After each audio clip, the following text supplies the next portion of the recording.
So let's get started. So my goal today is, first of all, to look at what are the metrics that you use to measure your success. And I really like to focus on just 3 metrics. I find that, if you're in the accounting department, obviously, or you're the CEO, maybe you have to focus on 4 or 5 other numbers that you're going to look at on a regular basis. But for majority of your employees and your project managers and those people who are managing departments, if you keep your eye on just these 3 main metrics, I think you'll see that you can pretty much diagnose the health of your company across the board. And by focusing on those factors which impact these 3 metrics, you can really make a huge difference in your profitability. And find the lost dollars is really all about finding those dollars that are leaking from your business. And everybody says to me, well, where's this big pot of money that's leaking out of my business? And I say, it's in a lot of small places. So we're going to be looking all throughout the business today to get you thinking about where lost dollars might be leaking out of your business and how you can start getting them back. So we're going to be looking at how you can increase profits about 1 to 5% per year. That's the average that we see with our clients when we work with them in the Find the Lost Dollars program. And it's very doable. But in order to do it, you really have to change employees' behavior. We'll talk a little bit about that.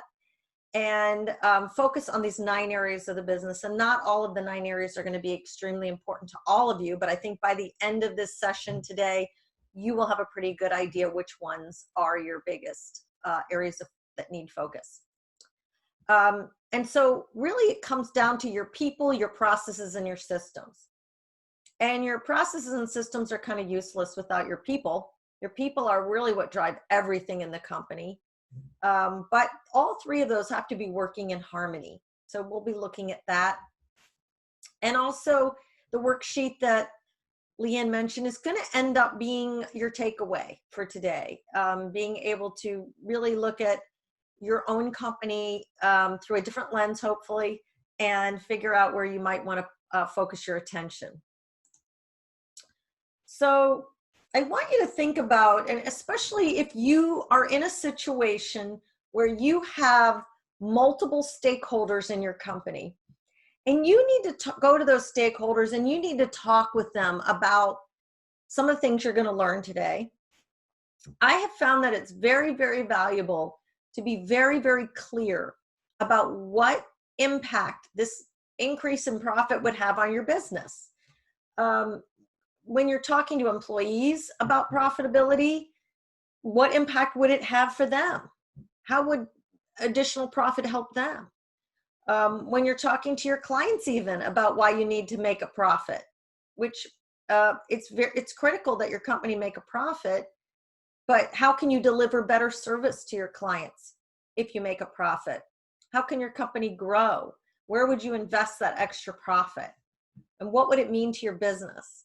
And so being very clear on that creates the right dialogue moving forward to have the right discussions with your people, different people in different groups, and especially your leadership team.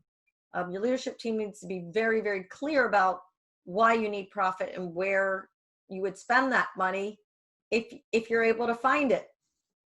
So I want you to think about just kind of a little teaser for you. What do baseball teams, Olympic athletes, and A&E firms have in common? And yes, I have my Washington Nationals logo up there on the screen because we, sorry for those of you who are in LA, but we won last night, and so moving on through the World Series. But I want you to think about, what do they all have in common? What do architects have in common with baseball teams? And what do engineers have in common with athletes? And really what it comes down to is they all keep score. All businesses keep score, athletes keep score, baseball teams keep score. That's one of the critical factors of your business. If you're not keeping score, you really don't know how you're doing. You might have an idea how you're doing, but you're not going to have anything to measure against. And keeping score obviously looks different for an architect or engineering firm or environmental firm, because the way that A&E firms keep score is with key metrics, key performance indicators. Today, we're really going to be focusing on three key metrics. First of all, your win rate. How good is your company at bringing in business?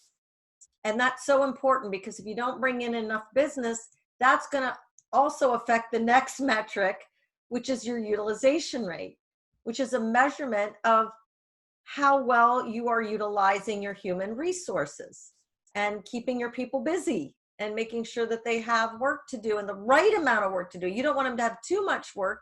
You don't want them to have too little work. And then the third key metric is your project profit margin.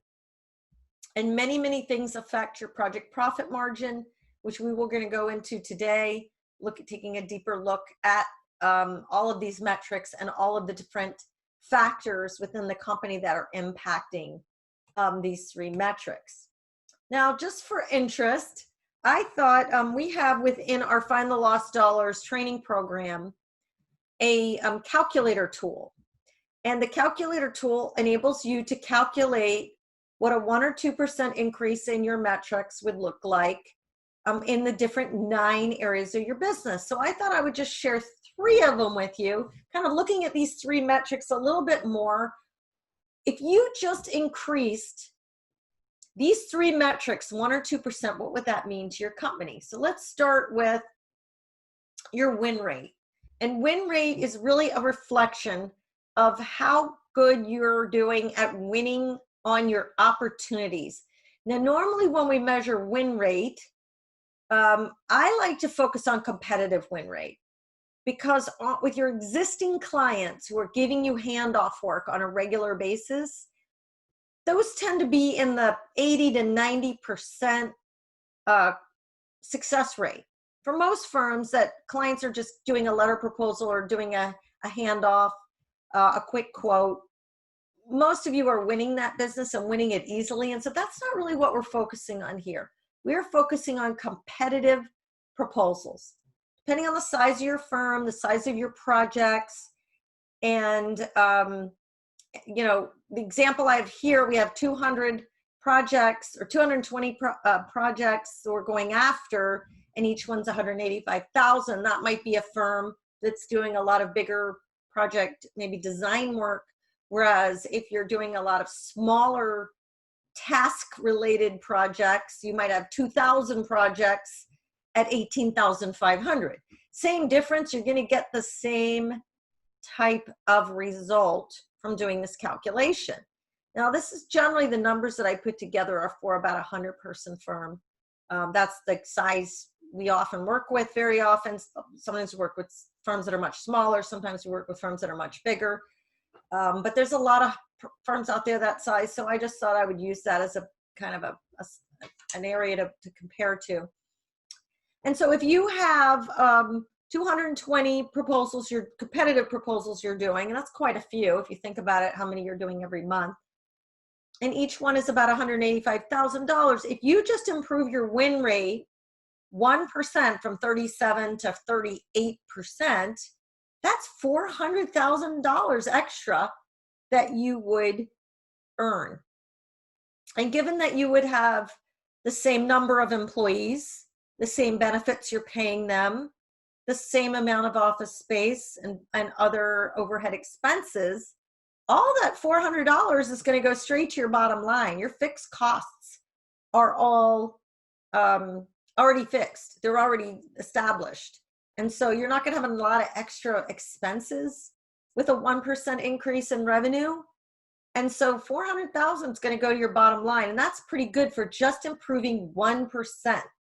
1% more of your proposals. It's pretty good. It's only like 2.2 proposals a year that you're going to win more. And that's worth figuring out how to do. Now just think if you could do 5% more. That would be $2 million extra to your top line and potentially your bottom line revenue and profit. So it's definitely worth the focus. Why aren't you winning those opportunities? Because if your win rate is 37%, that means that 63% of the dollars you're spending doing all those proposals is just going down the tubes. You're losing it. And that's lost dollars. I count that as lost dollars. So we want to find those lost dollars. We want to figure out why you're not winning all those proposals you're going after. And depending on what kind of work you do, if you're public work, your win rate might be a lot lower than this. There's a lot more competition for public work. Most firms are seeing 20, 25% win rate. And if you're doing more niche consulting design work where you have a specific specialty, maybe your win rate's much higher, closer to 50, 60%. But in any case, a 1 or 2% increase is definitely worth some money to you. So let's next look at our opportunity, our utilization rate. And the utilization rate measures overall, when you're looking at it from the standpoint of your entire company, how well are you utilizing your resources? Now, there are dozens of reasons. I do a whole 1-hour presentation. We have a whole 1-hour class that we do with Find the Lost Dollars program around utilization, resource management, utilizing employees, and just all the various things that you can do to increase your utilization rate. But let's say you have about 100 people, 100 billable people in your firm, and their average billing rate is about $125 an hour, and you just increase that utilization rate from 63% to 64%. 1% is $260,000. Now, I'm not sure many of you realize that 1% is $260,000. If you are a 50-person firm, that's $130,000. If you are a 200-person firm, that's $520,000. There's a lot of leverage in making sure that you are increasing your utilization rate. Now, in our training program, we also talk about realization, right? Realization, in a way, is actually even more important than utilization, because utilization is what people charge on their timesheet. Realization is what you actually get to bill for. And so we want to look at both of those. But just for the purpose of this exercise, just understanding that leverage, that 1% is so much money, and it's definitely worth your focus. And then the third metric we're going to look at is your project profit margin. And I wanted to focus this on scope creep, because what I find is the average firm that we work with are losing about 5% of their project on scope creep. And many of you, I don't know if you measure this within your firm, how much you're losing due to scope creep, but it's usually a lot of money. And if you can improve your overall scope creep by 2%, let's say you have about 750 projects you work on a year, and the average amount billed per project is $25,000. I know this is a completely different example than what I gave you earlier, but I'm trying to cover different types of firms, different types of scenarios. If you're losing 5% per project and you're able to just improve 2% of the total loss per project, your total loss is $937,000. That is $375,000 a year. And that is a lot of money from scope creep. And again, I do a whole hour presentation on scope creep. We have a whole 1-hour training course just on scope creep and how to fix it and recognize it and deal with it. And it isn't caused by one thing, it's caused by 10 things, really.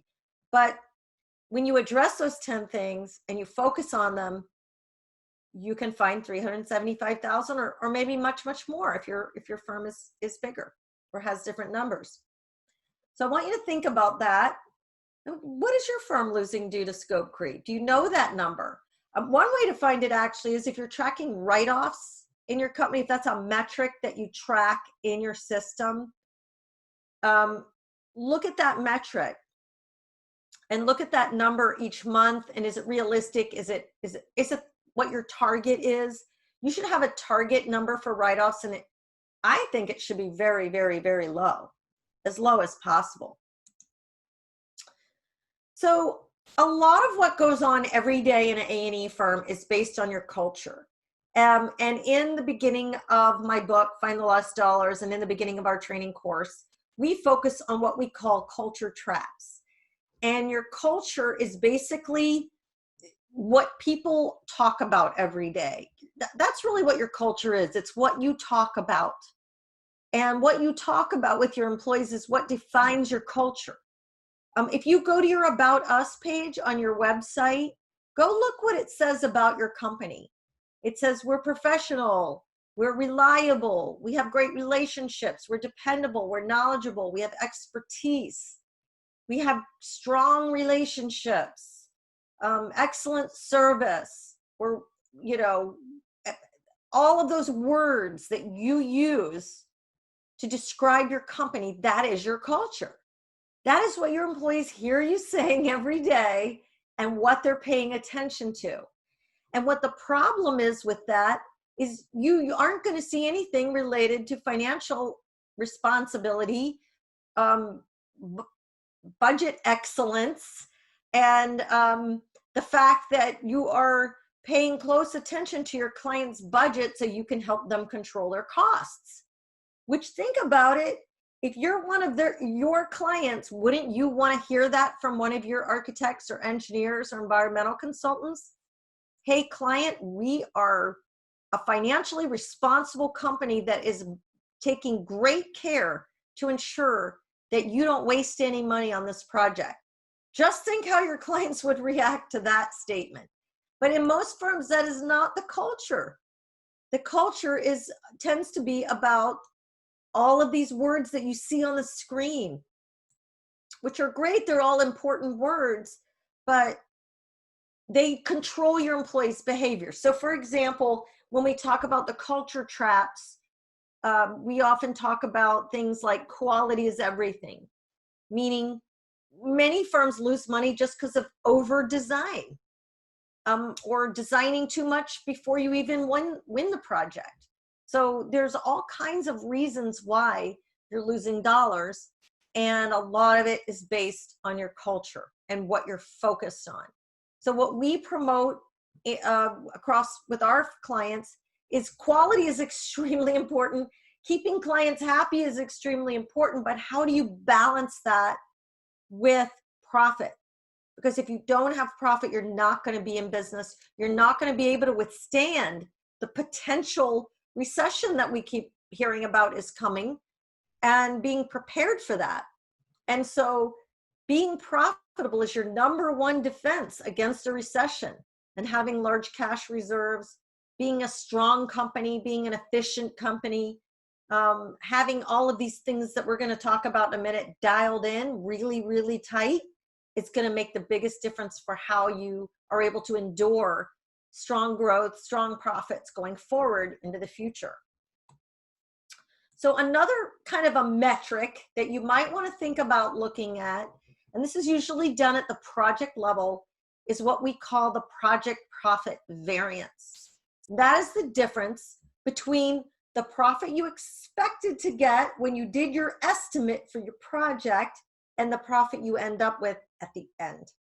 So let's say that when you originally did your estimate for your project, you decide, well, we're going to have a 15% profit. But because of a whole lot of things that happen, your client starts talking you down your fees. So you take 5% off. Now you have a 10% profit left. And then they start asking for extras for free, or they want you to attend a whole bunch of meetings, or your employees over-design the project, or they keep asking for extra services, but you never get change orders. I can give you 100 reasons why you have a project profit variance. Is this something you're measuring? This is something you really need to pay attention to. If you're not looking at it at a project level, you're not going to be able to see the patterns and the issues and why they're happening in order to be able to stop that from happening. And taking a look at the details behind why you're leaking profits in your projects is really going to make a huge difference on being able to make sure you get that full profit that you deserve to get on every project that you work on. Otherwise, you're working for free. As I like to say, you're giving your client the honor of letting you work for them for free, which none of us want that, right? So this is where your worksheet comes into play. And I'd like each of you to pull out your worksheet. What we're going to do is you are going to be scoring your company in 10 areas. Now, some of you might be overly anxious and have already raced ahead and filled in all the numbers. I hope not. Because what I want you to do is wait until the end where I talk about each of these areas and then score your company. Now, if you give yourself a 1, that means that you're pretty bad shape, needs a lot of attention. Those 1s, 2s, and 3s, those are going to be the ones you're going to want to pay the most attention to, because there's probably a lot of lost dollars leaking out in those areas. Now, in some of your areas, you might have a 9 or 10. You might have already addressed the issue. That's exciting. You won't need to worry about that, right? Maybe you'll get a couple ideas or tips or ideas for how you want to, dial it in even tighter. But for the most part, maybe those are the areas you don't need to worry about. And so what we want to do here is give you a really good perspective in each of these 9 areas. Where are we? Now, what we do is a business management assessment with our clients that digs into this at a much, much deeper level. We actually have 160 questions that we ask to all of the employees anonymously, where they get to grade you in each of the 9 areas. So for those of you who are pretty sure you know what's going on in each of the 9 areas, you might be surprised to see what your employees actually think is going on in each of the 9 areas. It's pretty interesting. What we see is, actually one of the things we see is there's a lot of disagreement. And a second thing we see is that employees, there's a lot of stuff they don't know. And sometimes it's what they don't know that's causing some of your problems. You think they know, you think they should know, but they don't know. It's actually quite surprising to see that. But for the purpose of today, this is a very simple, high-level assessment. I just want you to use your gut feeling. Now, don't worry about it. Nobody's going to see your worksheet. We're not going to have a look at it. We're not going to expose what's really going on in your company. This is just for you. And it's also so that you have a document that you can sit down with your people in your office and talk to them about it. And you could even go back and watch the recording of this presentation later and have everybody in your group sit around the conference table and do the worksheet. Because ultimately, what you want to understand is, what are the major issues that are affecting your team and your people and your company from growing, from delivering the record-breaking profits? The average profit in the industry is about 15%. That's average. That means about half the companies are higher and half the companies are lower. Wouldn't you rather be in that 20-25% mark? And it's completely possible with how busy everyone is today. We have firms making 30-35% as well. So it's definitely possible. So let's dig into the 9 areas. So first of all, sales practices.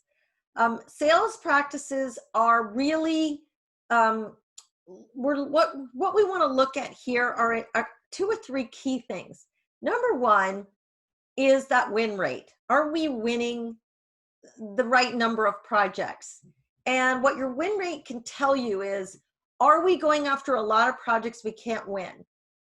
And then in some cases, actually, where you're losing lost dollars is you're winning projects that you shouldn't even be going after because there's no profit in them. That's a whole other issue, but it's equally important.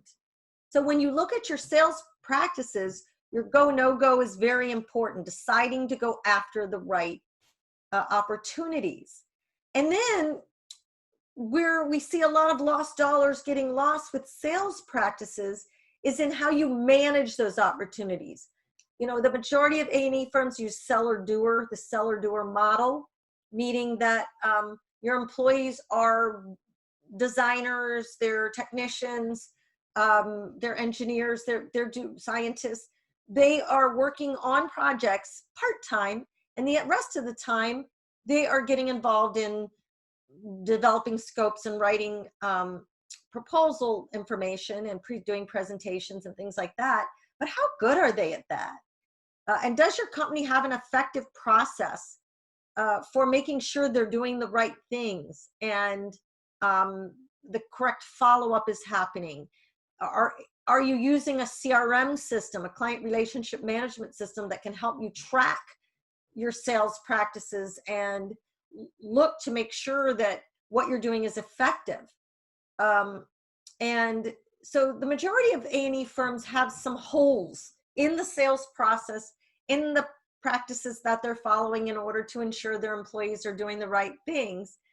And so I want you to give your company a score 1 to 10 on your sales practices. Are you selecting the right projects to go after? Are you selecting projects that are in line with your strategic plan? Do you have a sales process? Do your seller doers know what they're doing?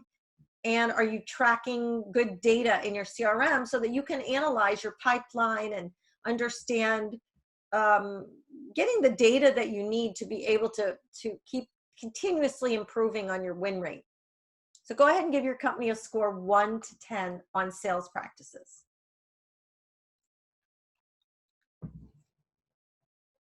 So next, we're going to talk about proposals. Now you may think, well, proposals are sales.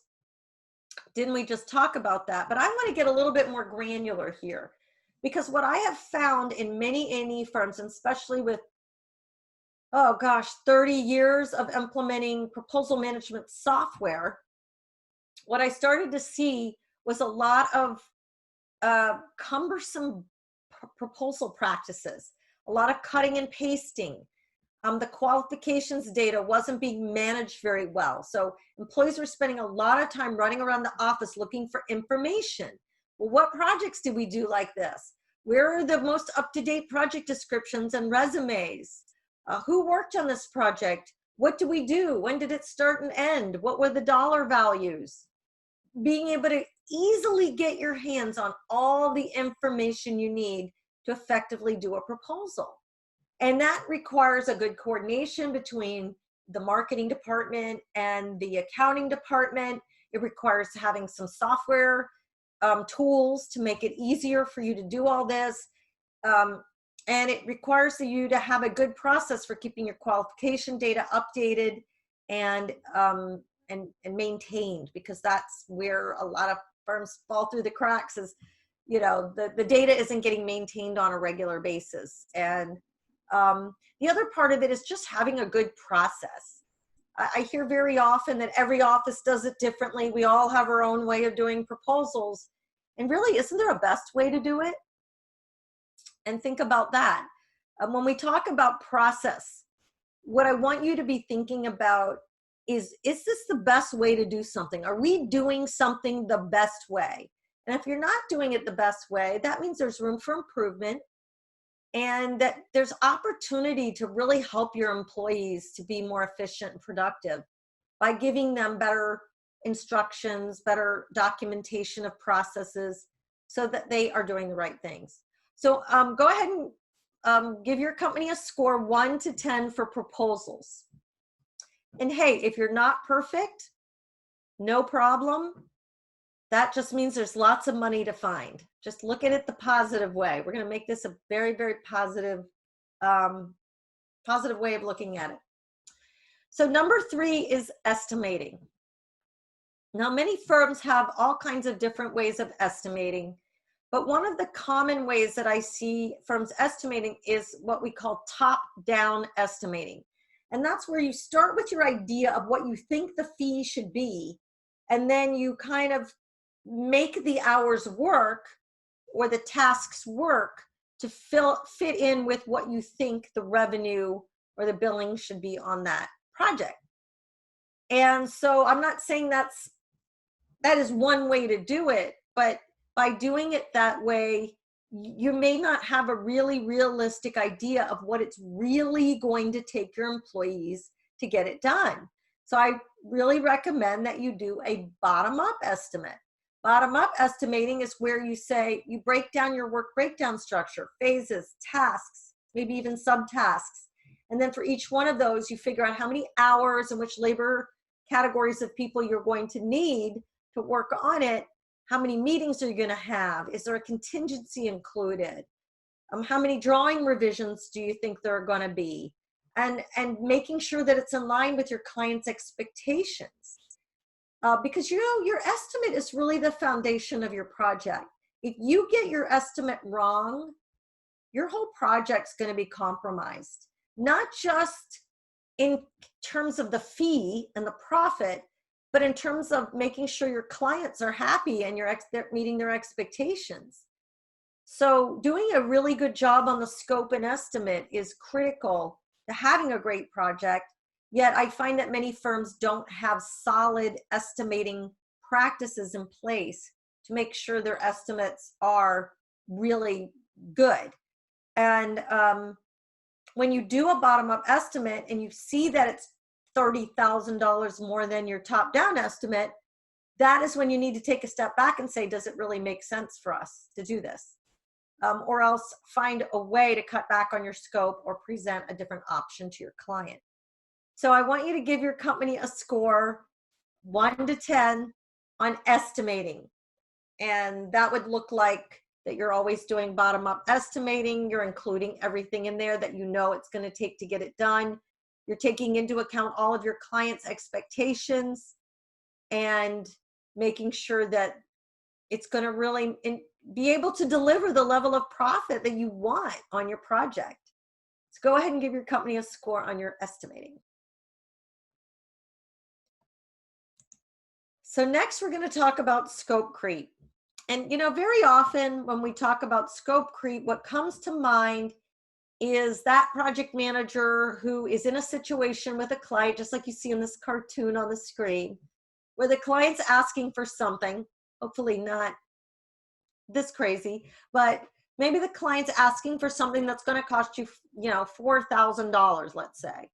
And instead of asking them for the money right then and there and asking and getting a change order signed and approved, the project manager is either afraid to ask for the money or they rationalize to themselves, well, we're going to have a little extra money left over here, so I'll just wait a couple months and wait, and then we'll go back and ask for it later. How often does that work out in your favor? But scope creep is caused by so many things. Again, we have a whole hour course on this that we teach to project managers and others, because very often we find that they don't even recognize scope creep when it's happening. And scope creep could be the extra meetings that they're asking you to attend. It's so many different things. It's the over design. It's again, waiting too long to get the change order.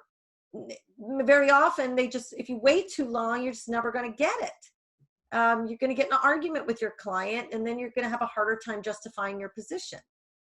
It's much easier. You have much more leverage to do it right away. So go ahead and give your company a score of 1 to 10. Are you happy with the practices that your company is following around extra services and change orders and doing work that's outside the scope of the contract? So go ahead and give your company a score.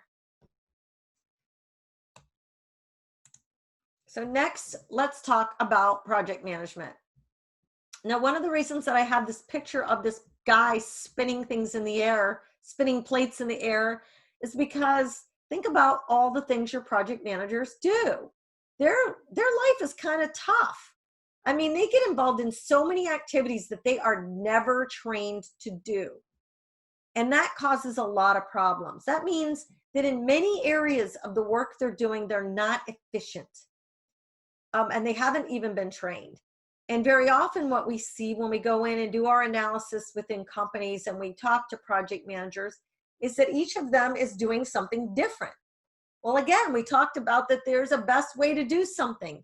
And if there's a best way to do something, isn't that what you would love to have everybody doing?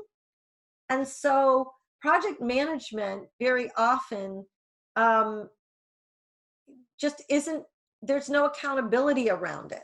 Many firms aren't looking at projects at a granular enough level or often enough to be able to catch the problems with project management before they become, huge deficits.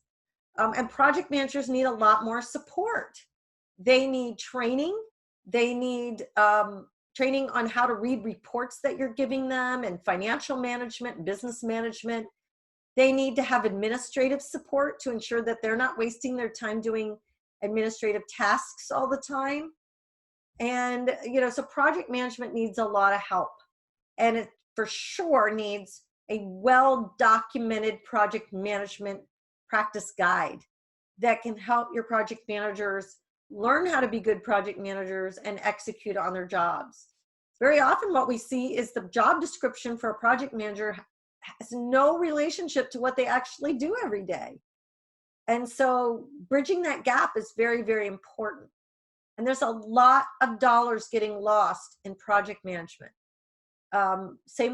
Scope creep is related to project management, but it's also caused by many other things as well. So I want to really dial in on project management practices as far as project budgeting, project scheduling, and all of those things, and where those things can be improved. So go ahead and give your company a score 1 to 10 for project management. So next thing is resource management. And resource management is how well you utilize your employee resources and even your subcontractor resources, depending on how you're paying them. So resource management is really about making sure that every employee has the right amount of work, that they don't have, too much work so that the quality of the work is going to go downhill, or that they have too little work and as you can see on the pictures, they're sitting on the bench, so to speak. And this is measured with your utilization rate. And I have, again, a whole 1-hour course just on resource management, because there are lots and lots of things you can do to improve resource management, including automating your scheduling process and ensuring that it stays updated, that employees know what they're supposed to be doing and how long it's supposed to take, making sure that you can forecast into the future so you have the right amount of work and the right amount of people on board to do that work. And one of the other issues sometimes is that you have too much work and not enough people.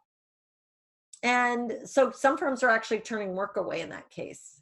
So go ahead and give your company a score of 1 to 10 on resource management, how well you believe your company is ensuring that you have a steady flow and high utilization, maximizing your utilization for all of your people.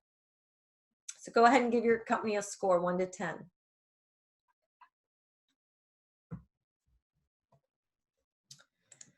So next we're going to talk about cash flow. And cash flow, believe it or not, one of the most impactful things that affects cash flow is your timesheets, because timesheets are so critical to everything in your business. They particularly affect cash flow. I want you to think about a particular scenario. Think of a scenario where everyone in your firm is 2 days late submitting their timesheets. Or even another scenario. Let's look at all the timesheets have corrections that need to be made to them at the end of the month. And so that's holding up billing 2 or 3 days. So everything that holds up your timesheet / billing cycle / collection cycle is what is going to impact your cash flow. Now, cash is king. We have a course called Cash is King. And, back in the recession, when the recession started in 2008, 11 years ago, I had 2 clients of ours that went under.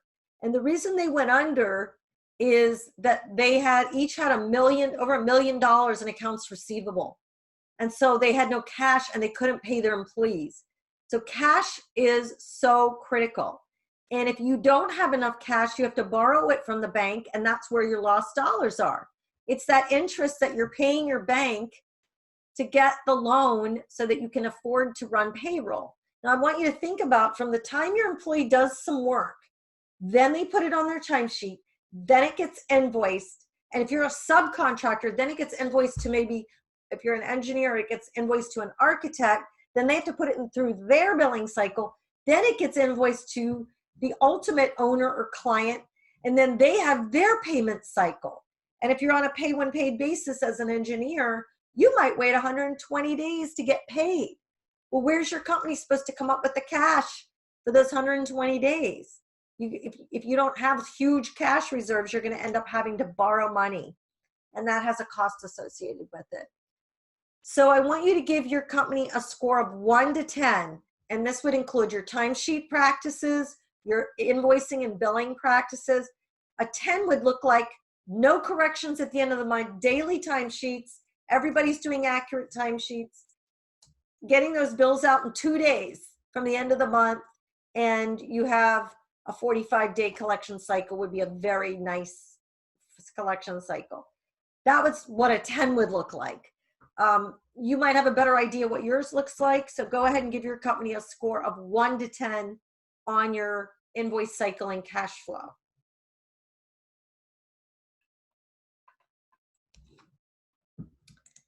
So next we have systems.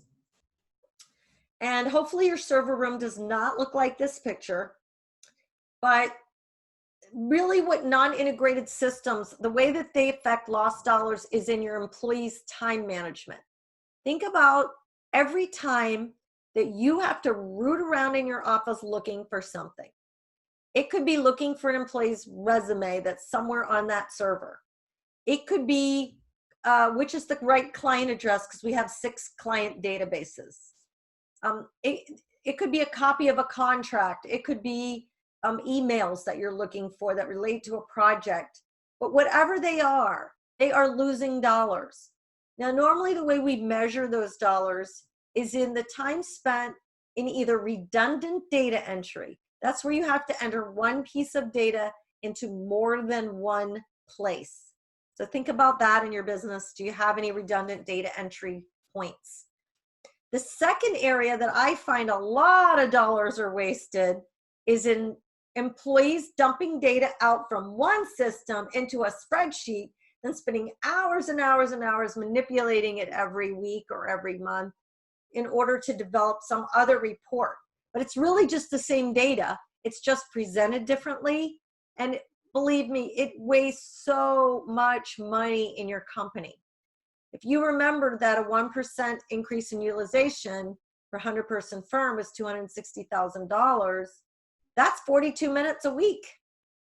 So 42 minutes a week is, you know, you could easily spend that on wasted time looking for information, doing redundant data entry, or doing spreadsheets. And so right there, there's some of your lost dollars. So go ahead and give your company a score of 1 to 10 for your systems. And a 10 would look like there's no redundant data entry. I don't have to spend any time looking for information because it's at my fingertips. And we don't do a lot of spreadsheets, especially for items, data that's already in our system. That's really where a lot of the waste is. So go ahead and give your company a score of 1 to 10.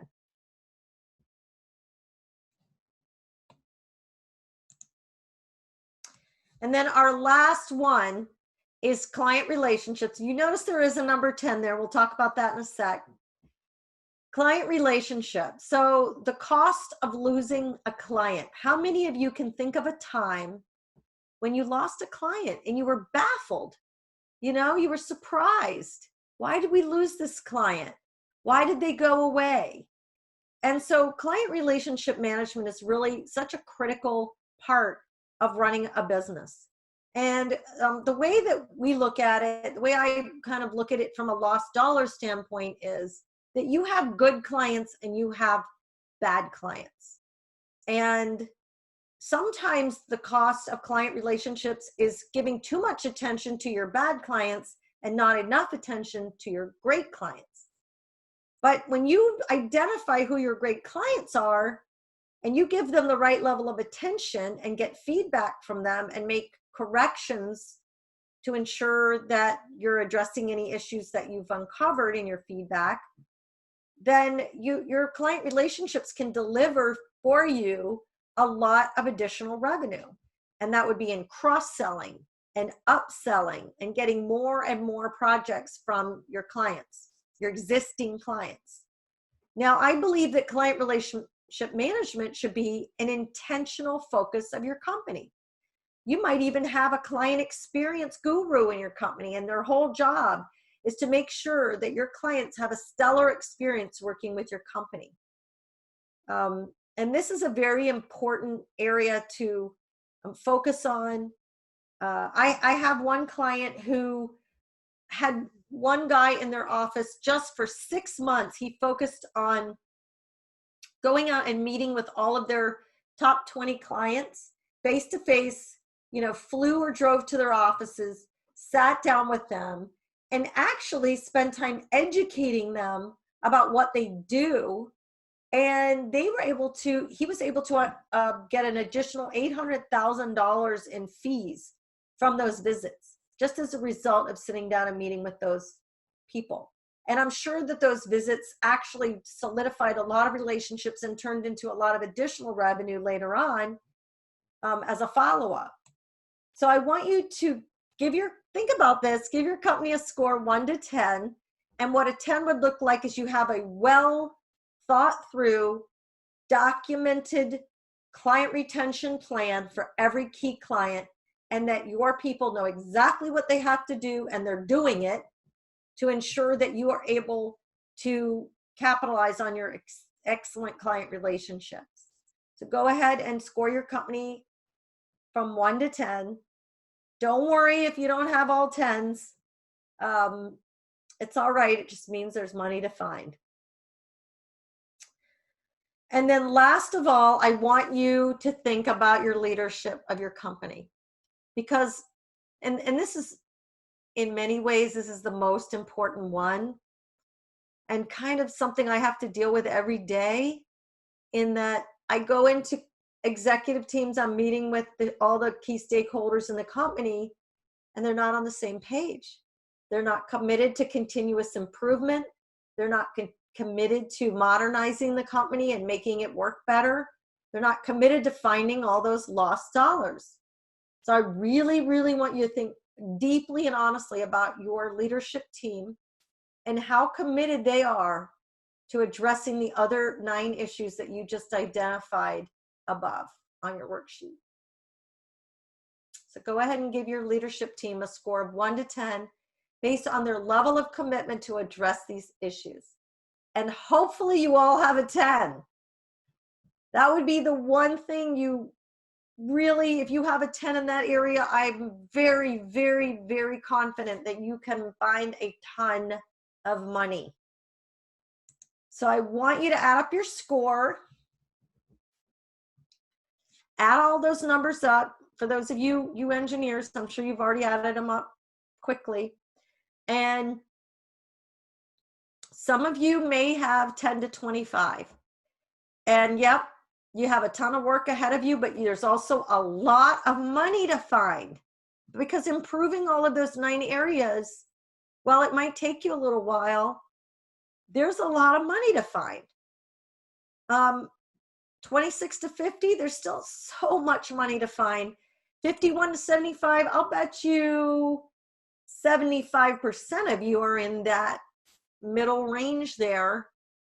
You're average, you're not great, you're not terrible, you're just average. That's actually what we find with most of the firms that we run through our business management assessment. But again, when we get into the granular details and we look at those average scores, what we find is there's some things that are going really well and there's some things that are going really bad. And when you average good and bad together, you get average. Some of you hopefully are in the 76 to 90 range. That's pretty good. Hopefully you don't have too many things you have to work on. In that case, you may just want to focus on your people. Really, really focus on your people. And then the 91 to 100 is what I like to call the gold star companies. I would love to hear from you if you are a gold star company. You know, what is your score? In every one of these areas, there's still money to find. I have clients that come to me and they say, well, we're making a 30% profit and that's really good. You know, it's amazing. And I said, do you still think there's money to find? And there's always money to find.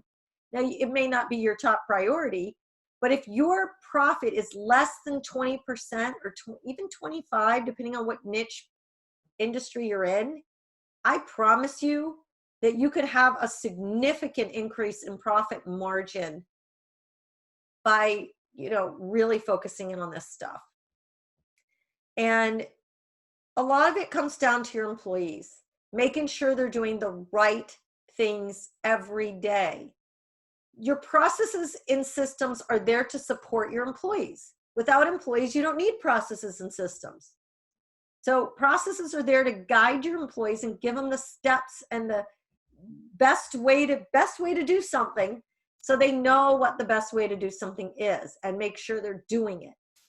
And your systems are there to automate manual drudgery tasks that otherwise take a long time. But, you know, being able to get those systems to work right, and, you know, you nail in those 9 areas and get your leadership team committed, your profits can just soar through the roof. I really like this quote: knowing what's right doesn't mean much unless you do what's right. And what we mean by that, I want you to think about how many of you know what it takes to lose weight. Everyone, right? Every single human being pretty much knows, well, I got to eat healthy and I got to exercise a lot if I want to lose weight. But just knowing how to lose weight doesn't mean you're going to lose weight. Doing the things that you know need to be done are what are going to deliver the results you're looking for. And it's the exact same thing with your employees. You can send them away to a 2-day boot camp, but if they come back and don't change any of their behavior, which is what happens in 99% of the cases that we see of people who get sent away and have a quick training, and they think, oh, well, we sent them to the training, they should change their behavior. They're not going to change their behavior. So what we've done is spent the last 5 years trying to figure out, how do you get employees to do the right things, and how do you implement these 9 areas to find those lost dollars in all of the 9 areas. And the way we've learned to do it is from a unique 3-step approach. We've really dialed it in. We've spent a lot of time trying to figure out what works, what doesn't work. So the first step is knowing where you're starting from, assessing your business. And we have a way of doing that in an automated way, which makes it fast, easy, and quick. You could still do it yourself manually if you want to, but really it's like, if you think about if you're going on a journey and you're driving to California, but you don't know what the starting point on the map is, you cannot draw a plan up of how to get there. You can't put together the itinerary. You have to know where you're starting from. And so figuring out where you're starting from is crucial. It also gives you benchmarks to measure against as you're going along. Just make sure you're making progress, you're getting results, and what you're doing is actually working. And then the second thing is to educate your employees, because if you don't educate them, you cannot hold them accountable. You can't hold people accountable who don't understand what you're holding them accountable for. Once you've educated them on how the business makes profit, how projects make profit, and all the things that go into having success in each of those 9 areas, once you've done that, you're going to have a whole different kind of employee working for you. You're going to have a financially responsible employee that knows how to talk to clients, that understands that you have to sell on value, not fees. And they're going to really get it. They're going to internalize the right things. And especially if you are an employee-owned company, you want every employee to think like an owner. You don't want them to think like a technical person. You want them to think like an owner, like a business leader. And so the education is a crucial step. We have an online platform that's combined with group discussion so that you can make it your own. You can take our core content around these 9 areas, and then bring it into your company and make it your own and address those key areas in your business that you identify that need to be addressed, and get your employees buy-in and get your employees excited and get their ideas on how you can be a better company. And then the third step is to implement any great ideas that have come out of step 1 and 2. Because in step 1, your employees are going to provide comments and suggestions for improvement. In step 2, and your group discussions, more great ideas are going to come out. And unless you implement those great ideas, you're not going to find as many lost dollars. And we promise you that if you go through this 3-step process, you will see probably 3 to 4% increase in profit in less than a year.